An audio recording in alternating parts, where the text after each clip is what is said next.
Hey guys, welcome back to the channel. Today we're going to be taking a look at Roxanne by The Police. This one I've had on my list since I first started doing reaction videos. So this is one that I wanted to do because I really enjoy the way that The Police, compose their music. It's not really conventional, at least Roxanne isn't. I know that for a fact. So that being said, this is not the first time that I'm going to be listening to this song. Obviously I've heard it before, and I heard it a lot more when I was younger. I used to I wouldn't say I listened to it on repeat, but I did listen to it a lot because I really enjoyed the way Stewart Copeland played. And I think The Police is one of the reasons that I got into reggae. I never fully got into reggae, but when I started playing and I joined a reggae band, well, it's not really reggae, it was a ska band, but with reggae influences, and obviously if you know ska, there's a lot of different influences for ska. The Police were one of the reasons where I was like, yeah, I'm gonna join this ska band because there's reggae in it and I love reggae. So yeah, I mean I have listened to it, but it's been many years since I've listened to this song, so it's kind of gonna be kind of fresh, I guess, I don't know. But I really want to take a look at it, react to it, and analyze it the way you know that I like to do it. So time for the mandatory disclaimer. I will be pausing this video a couple of times throughout the video to kind of give an analysis and a reaction to what I'm hearing. So I know that annoys some people. So if that's you, I recommend, just So without further ado, let's get right into it. All right, it's time to light up the red light district with Roxanne.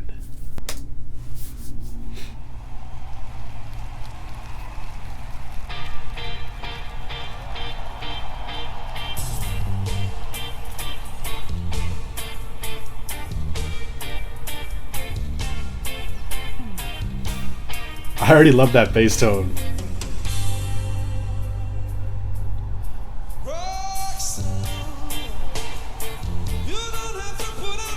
I'm already trying to figure out where one is. I already lost it.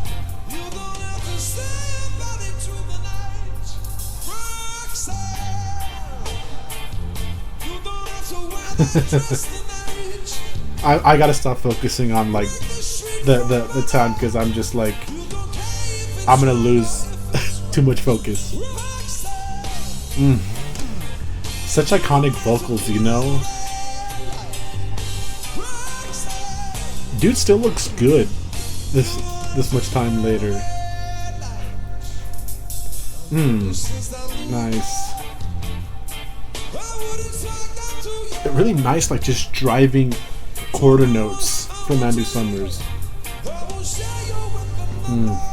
Nice little fill.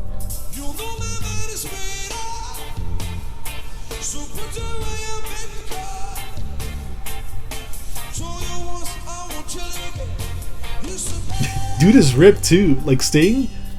Oh, I love bell work. There it is. That's Habit turning this to the ear.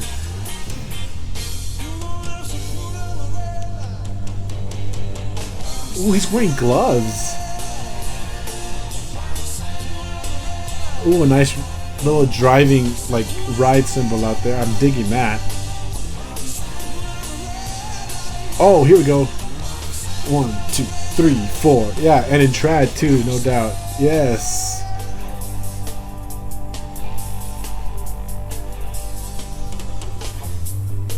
Okay, I'm gonna stop it right here because there's a few things that I want to talk about that I've been listening to, and I'm just like, I gotta get them out.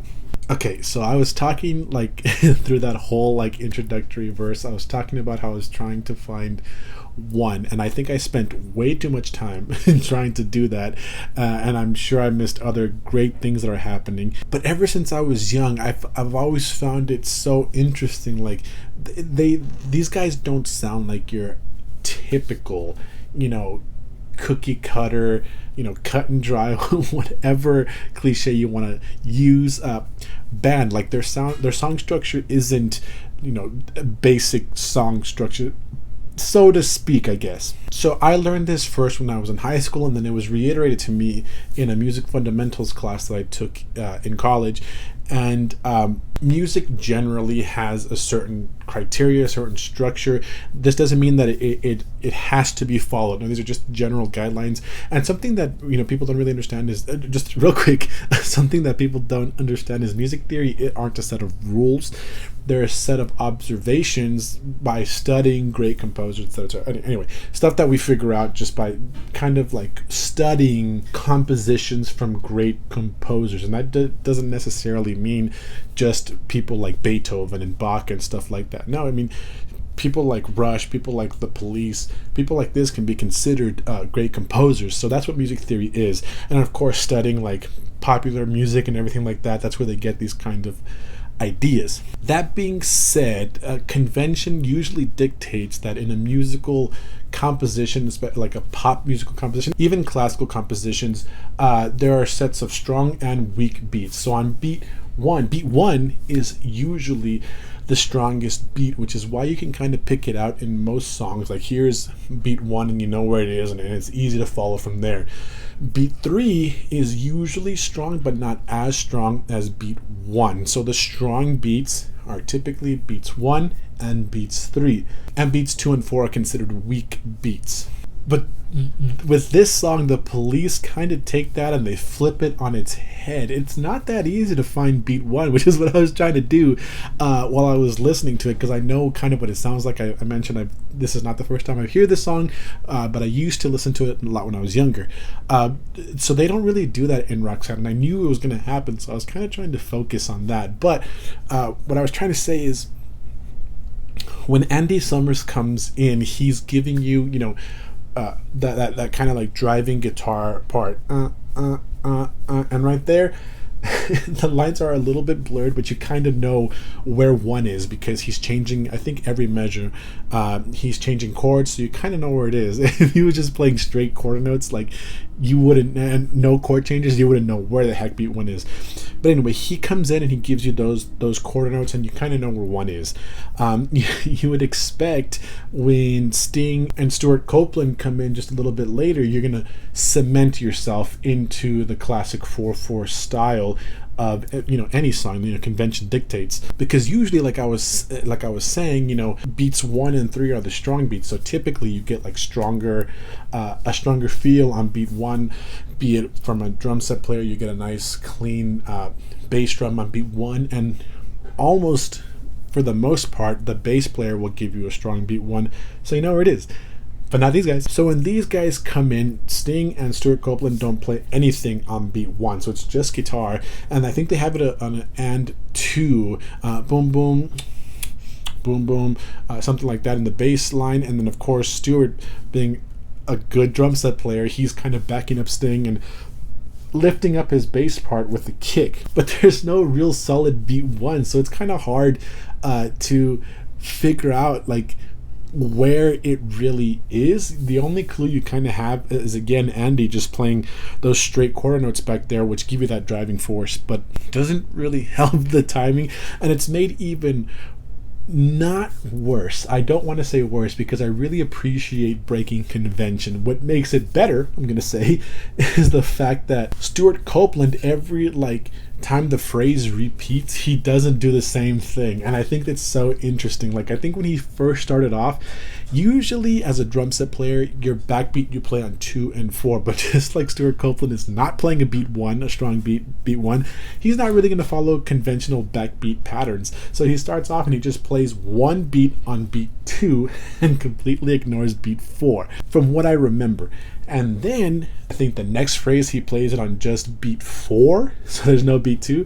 And then the next phrase, I think I'm not 100% sure, I think he plays it on beat 3, the backbeat that you hear. So there's just no semblance of 1 anywhere. And I think that's such a cool thing, because I mean, it kind of gives you more of like a floaty kind of feel, which falls into kind of like the reggae type style of their playing, and I think it's really, really cool. Okay, here we go. We got a little bit of a driving more fun. Now we got a backbeat on 2 and 4. 2, 3, 4, 1, 2. That's groovy from Stewart Copeland. Wait, now that I'm listening, This isn't in the original, is it? I mean, the studio version.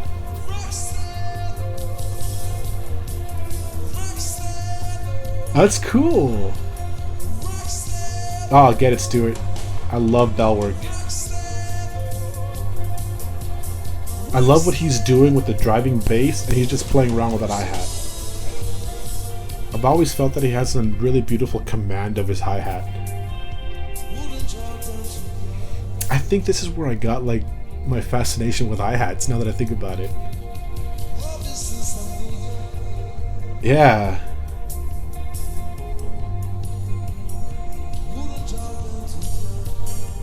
They're all collectively giving you like a crescendo, decrescendo moments in this middle section. Kind of feels like a vamp. Oh, build up. Looks like well, it's not really a single hand roll. Ooh, now we're back down. That's nice.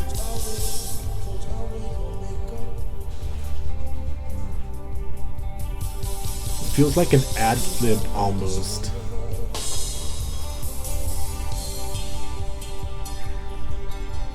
I'm just feeling that.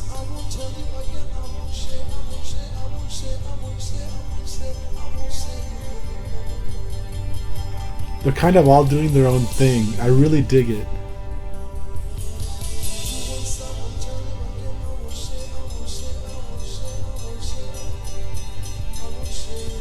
Oh, that's a 2 against 3.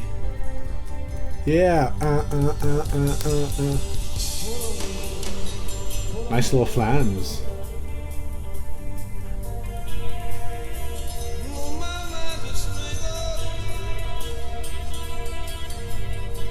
This feels like a jam session.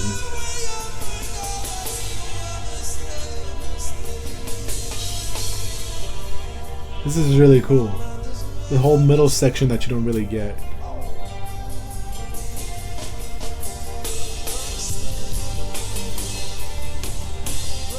And it's a different like tone for Roxanne. It just makes the whole section feel different.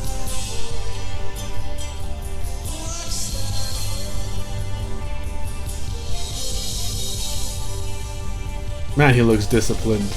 I like his style. I love that drum set. It's not too cluttered, but it looks... Yes! Yes! Reintroducing...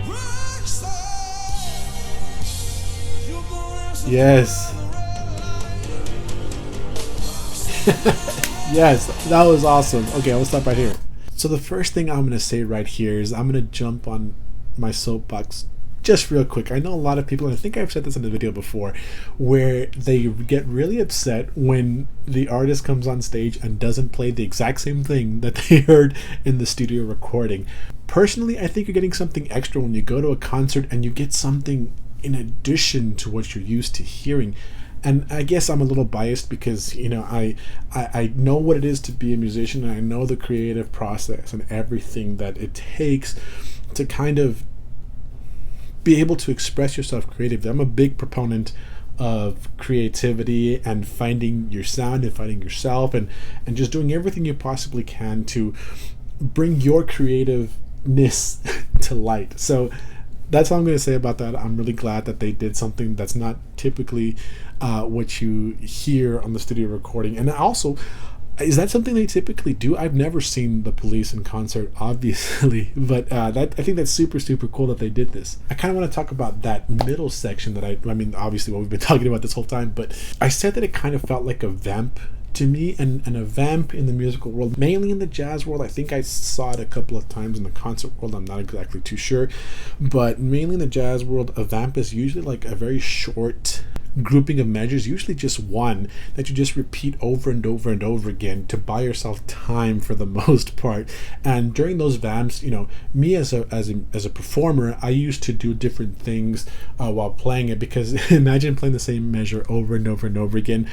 it's going to get boring very quickly. So I used to like to do something different every so many measures, and for myself, but mostly for audience members, because you get bored too doing the same thing over and over again. So that's why I was saying it kind of felt like a vamp, because each one of them was kind of doing their own thing. You know, Sting was kind of messing with his vocals. It felt very ad-libby to me, like he was just like feeling it and kind of singing it like however he felt it was coming out, while staying within the realm of, you know, of what the music allowed him to do. That being said, I mean, there was definite structure to it, because it felt like all of them were doing this consistently together. Like they would go big and they would come back down together, go big and come back down together. Andy Summers was crescendoing and decrescendoing, and beautifully, I might add. Like, they were beautiful swells, but it felt like they each had like a little bit of license with what they were doing, and I think it's such a very, very cool thing, like I said, to experience it, you know, live, and then you have to call and response with the crowd. A lot of cool stuff. And then of course he, you know,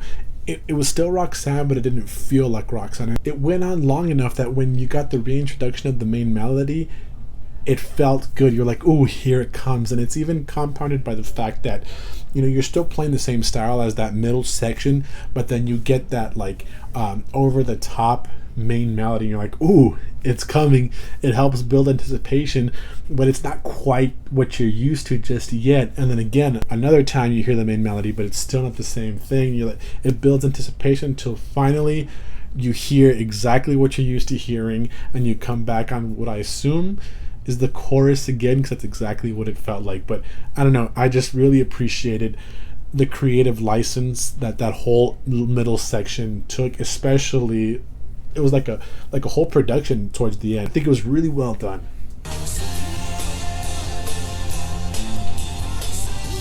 Little driving bass. I like it. That rack one, just driving.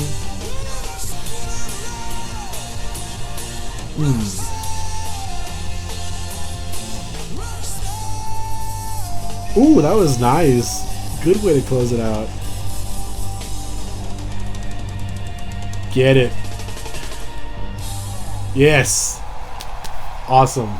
Close it out all together. That looks like a lot of people. Heck yeah, dude. That's a lot of people.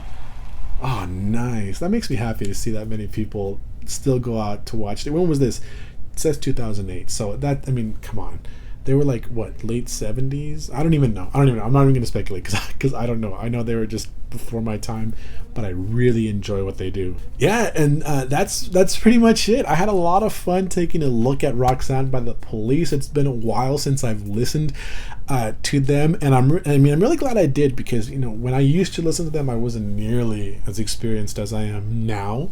Not saying that I'm that experienced, because I still have a lot to learn, just like everybody. We all can always continuously learn, which is one of the reasons why I'm doing this, because I like watching other people, see how they do it. I'm always trying to absorb what other people are doing and try and implement that into my own playing, which is, I think, something a lot of musicians should do. But that's pretty much it. Thanks so much for watching. If you liked the video, please hit the like button, and if you really like the video, don't forget to hit that subscribe button. It really helps me to keep putting out content for you guys. I'm really enjoying this. I've gotten a lot of positive feedback from a lot of you guys, from most of you guys, so I really appreciate that, and I want to continue making videos, and the subscriber count kind of helps me gauge that, how many, you know, people are really enjoying what I'm doing. So please, if you're enjoying this, if you like the analysis, do hit that subscribe button. But other than that, that's it for today's video. Thanks so much for watching again, and hopefully we'll see you guys in the next one. See ya.